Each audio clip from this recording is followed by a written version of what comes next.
ry Jesosy Andriamanitra velona, Andriamanitry ny fahasoavana sy ny famindram-po, manome anay ny fifaliana toy izao ary mampiaina anay ny fanekempinoana mba ho fijoroanay ho vavolombelona na misarotra na mimora, ary atonga anay ataona olona vaovao ho tonga amin'ny fanjakanao ety an-tany sy any an-danitra.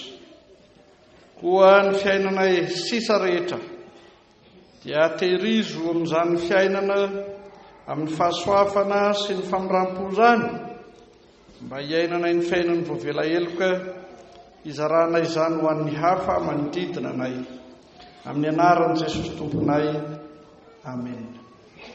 Eo am-pitsanganana ihany sika ry havana ny tenin'Andriamanitra izay nofidina ho amin'izao taon-jobily izao, arak'izay efa hitantsika dia nalaina ato amin'ny Efesianina 2:20 sy ny Salamo 3:9a.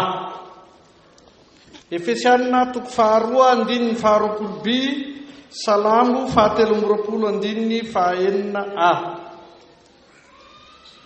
Efesianina 2:20 Salamo 3:9a vakina toy izao amin'ny anaran'i Jesosy Tompo. Kristy Jesosy no fehizoro indrindra, eny fahasoavana sy famindram-po no anaraka ahy amin'ny andro rehetra iainako. Ry Ray Masina manamasinana amin'ny fahamarinana ny teninao ny fahamarinana. Amen. Ry fiangonana malala ho aminareo rehetra ny fahasoafana sy ny fiadanana avy amin'Andriamanitra raintsika sy Jesosy Kristy Tompo. Amen.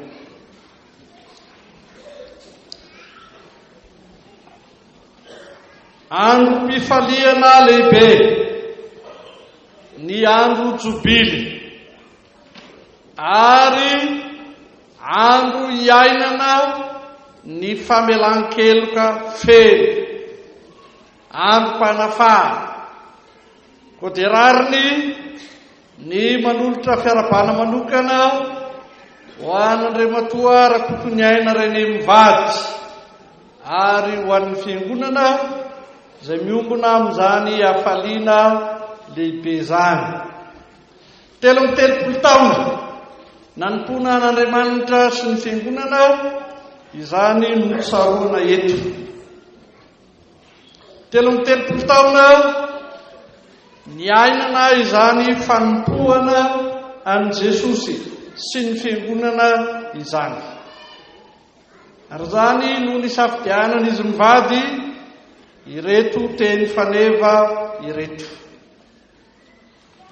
Rehefa nandinika ireo teny faneva ireo dia nieritreritra lalina ka mamoaka izao hafatra izao hoe: manompo an' Jesosy amin'ny fiainana ny fanekempinoana. Manompo an' Jesosy amin'ny fiainana ny fanekempinoana. Mahalasa saina rehefa mandinika ireto tenin'Andriamanitra ireto. Ombela be maso ny fiangonana roa lahy, avotry ny tantara ny fiangonana no miventy izao teny faneva izao, ary miaraka miventy izany rakoto ny aina reny mivady. Ny mpanjakan'Israely Davida amin'ny firana ny Salamo 3:9 dia miventy ny hira hoe: eny fahasoavana sy famindram-po no anaraka ahy amin'ny andro rehetra iainako. Nandalo fotoan-tsarotra ny sedra zavatra mafy amin'ny fanomponan'Andriamanitra sy ny fiangonana. Davida mpanjaka ary velon-kira ka nitodika tamin'Andriamanitra mpiandry azy, nilaza hoe na dia mamaky ny loasay aliko ny fahafatesana zao dia tsy atahotra ny loza. Finoana lehibe zany. Sarotra ary tsy misy na ray azy izay tena nanompo an'Andriamanitra marina ka tsy nifanena tamin'izany fahasarotana izany. Isan'izany ity ombelabe mason'ny fiangonana Davida mpanjaka ity. Nifanena tamin'ny olana lehibe sy mavesatra fa tsy kizy naneo ny fahatokiany an'Andriamaniny, Jehovah Andriamanitry ny Israely zany, ary niangina feno sy tanteraka taminy. Na manahoana halehibe ny olana, na manahoana havesatry ny zava-tsara kahatrehany. Ny fahatokiana ilay ny anto sy ny fidy azy hanana anjara fanompona ho mpanjaka ny Israely. Izay no niankinany, izay no nantenainy, ary izay no antoky ny fandreseny. Ka hoy izy, eny fahasoavana sy famoram-pono anaraka ahy amin'ny andro rehetra iainako. Marina fa na dia olo voafidin'Andriamanitra aza Davida mpanjaka, na dia nanana ny lazany sy ny maha-izy azy aza, dia tsy niafina teo anatrehan'Andriamanitra koa ny fahotana. Ary tsy azo nolazaina teo anatrehan'Andriamanitra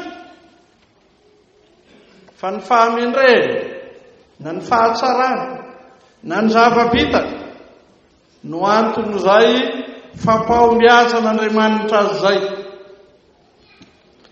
Zany indrindra no tsaroan'ity mpanjaka manan-daza ity ka nilazany hoe eny fahasoavana sy famoram-pono anaraka ahy amin'ny andro rehetra iainako.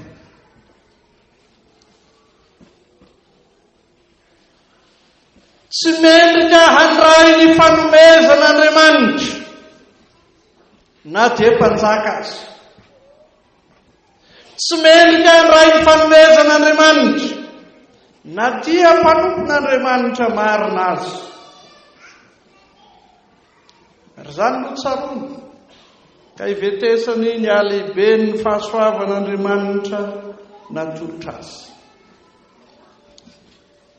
Tsy afaka nandeha ireny tamin'ny anjara fanompoana, niankina sy natoky ilay nianto sy ny fidy azy, ka niventy ny famoram-pon'Andriamanitra. Ity dia tsy hafa fa Andriamanitra nanaiky namela ny heliny rehetra. Andriamanitra namafa tsy eo anatrehan'Andriamanitra ny tsy fahamarinany ity mpanjaka nanota ity. Andriamanitra nanamarina ity olo manakaja lavo tamin'ny fahotana ity. Tsy mendrika handray ny fanomezan'Andriamanitra kanefa notolorany ny famelan-kelo-kafe ary nitokisany hanao zao asa lehibe masina sy tsara izao, ka vakivava nanao fanekempoloana.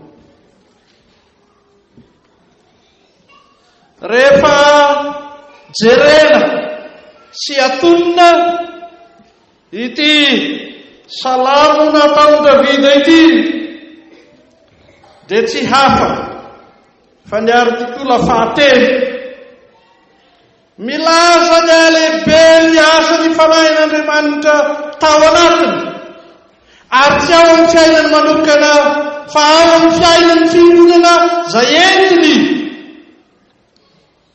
ny fiainany Israely manontolo izay mahampanjaka azy ahitana ny asany fanahy mason'Andriamanitra velona manambara ny hery ny famelan-keloko raha ny fanekemponona nisy alina no jerena dia toloiny mazava ny asarobidiny batisa anolorana izany famelan-keloka izany. Fa amin'izay lazany ny fanekemponona apôstôlika azy dia tsindriny sy anteriny indrindra ny hery ny fiainana mandrakizay. Izany ino mahasarobidy ny fiainana ny fanekemponona eo amin'ny fiainan'ny fiangonana izay anompoantsika ani Jesosy. Mihoatra noho izany ny niventesan'ny apôstôly Paoly ny hoe Kristy Jesosy no fehizoro indrindra.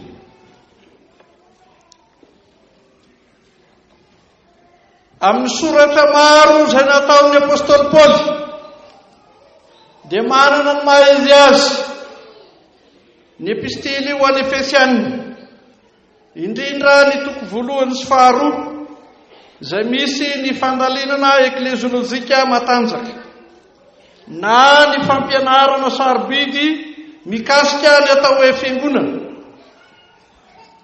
ary tsindriny sy anteriny amin'izany ny anjara toeran'ny mpaminany sy ny apôstôly ho marodrefy entina mamantatra ireo hafatra marina avy amin'Andriamanitra mitondra fiainana sy ny hafatra avy amin'ny mpaminan'ny sandoka izay manolotra fahafatesana ary ireo marodrefy avy amin'ny mpaminany sy ny apôstôly dia natao fototra sarobidy eo amin'ny fiainan'ny fiangonana. Kanefa na dia isan'ny apôstôly nametraka ny maha izy azy ny fampianarana fototra eo anivon'ny fiangonana azy ny apôstôly Paoly dia manino sy manatitra fa Kristy Jesosy no fehizoro indrindra. Anisan'ny sarobidy amin'ny sorat'ny apôstôly Paoly ity soratra momba ny fampianarana mikasika ny fiangonana ity na ny ekleziolojia. Hitatsika mazava tsara koa ao amin'ny fanekemponona amin'ny artikola fahatelo izany ho indrindra no ilazan'ny fanekemponona apôstôlika azy. Mino ny fanahy masina ny fiangonana masina manerana izao tontolo izao ny fiangonan'ny olona masina famelan-keloko fitsanganany tena maty ary ny fiainana mandrakizay. Sarobidy amin'ny hafatra izay ampitahin'ny apôstôly Paoly ny fiainana ao amin'ny fiangonana ny fiainana miorina ao amin'ny Jesosy ny fiainana manana ny Jesosy ho androny ny fiainana ny fiangonana manana ny Jesosy ho lohany. Samy vetesin'ny apôstôly Paoly amin'ity soratra nataony amin'ny Efesianina ity ireo endrika samihafa momba ny ekleziolojia ireo. Fa izy zava-tsarobidy tsy maintsy hotsipihina dia ny hoe miaina ny fanekemponoana tsy manao tsy anjery zany, tsy manonona ny zany fotsiny, fa miaina ny zany. Zany no atao hoe fiainana, ny fiainan'ny fiangonana, ny fahavelomana amin'izany fiainana ny fanekempinoana izany no ahafahana miaina ny fiainan'ny fiangonana. Ary amin'izany no ahafahana manompo marina an' Jesosy eo anivon'ny fiangonana.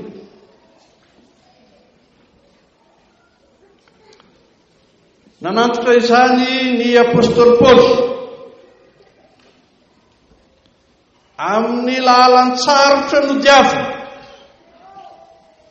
sy amin'ny fifaliany nampandroso ny fiangonana naorina ao amin'i Jesosy, mitombo ao amin'i Jesosy, maharitra ao amin'i Jesosy, tena fahavelomana ao amin'i Jesosy.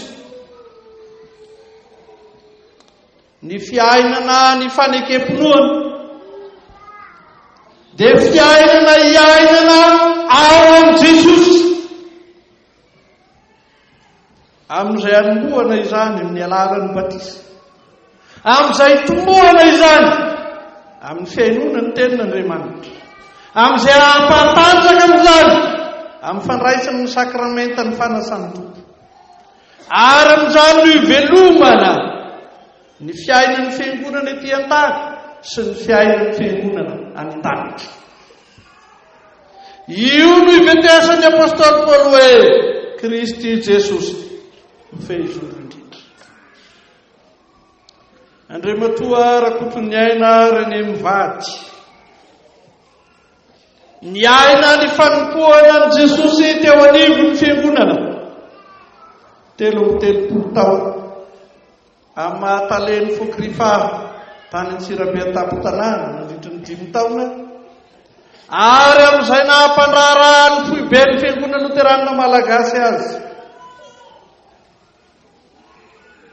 Ny aina zavatsarotra maro, kanefa mijoro ho vavolombelony ny asa nataon'i Jesosy teo amin'ny fiainany manokana sy ny fiainan'ny fiangonana manontolo. Ny aina fahasarotana samihafa, eny nalaim-panako aza, kanefa mijoro vavolombelona ka mihira fiderana an'Andriamanitra amin'ny asarobidi ny fiainana ao amin'ny fiangonana, ary tsy afaka hisaraka amin'ny fiainan'ny fiangonana. Tsy izy mivady ihany, tsy ny ankonany ihany, fa isika fiangonana manontolo antsoina miaraka mankalaza an'Andriamanitra amin'izao fotoana jobily izao, dia tsy mihira ny hira faneva ihany, tsy manao tsenjery ny efesaina 2:20 ihany, tsy manao tsenjery ny salamo 3:9 ihany, fa miaina ny fanekempinoana eo amin'ny fiainantsika isan'andro. Amin'ny teny io ty dia ny artikula 7 no anterin'izany hafatra izany, ampiariariana ny asan'Andriamanitra lehibe eo amin'ny fiainantsika isan'andro, ny asany fanahy masina izay mampiainantsika ny fiainan'ny fiangonana, ny asany fanahy masina izay mampiainantsika ny fiainan'ny vaovelaheloko, ny asany fanahy masina mampiainantsika ny fiainana mandrakizay na dia eto an-tany azy. Ry fiangonana malalaka, tahaka ny fiainan'ny mpanjaka Davida, tahaka ny fiainan'ny apôstôly Paoly, dia nifanena tamin'ny fahakiviana sy ny tsy fahombiazana amin'ny ady sarotra isan-karazany isika, eny nifanena tamin'ny fankapanahy maro tsy voatanisy, fa mireny rehetrareny dia tsy lavolefona na ilanja saina fotsy ka hanaiky ho resy, fa hiaina ny fanekempinoana ao amin'ny fiainantsika isan'andro. Ry fiangonana malala, tahaka ny mpanjaka Davida, tahaka ny apôstôly Paoly, isika rehetra hifikitra ao amin'ny fiainana ny fiainan'ny fiangonana, tsy handavina hiala ao amin'ny fiainana ny fiainan'ny fiangonana, ny fiainan'ny fiangonana eto an-tany sy ny fiainan'ny fiangonana any an-danitra. Ho mafy orina sy ho tafatoetra amin'ny fahatokiana an' Jesosy ilay mpianitsara. Ho mafy orina sy ho tafatoetra amin'ny asa masina izay natao. Ary dia hira fiderana koa hoe Kristy Jesosy no fehizoro indrindra. Eny, fahasoavana sy famirampo-no anaraka ahy amin'ny andro rehetra iainako. Voninahitra ny eo an'Andriamanitra isanakary fanahy masina, izay hatramin'ny taloha indrindra ka ho mandrakizay. Mitsangana ka raiso ny fitahiana. Ny fahasoavan'i Jesosy Kristy Tompo, ny fitiavan'Andriamanitra ray, ary ny firaisana amin'ny fanahy masina ho aminareo rehetra ny hatramin'izao ka ho mandrakizay. Amen.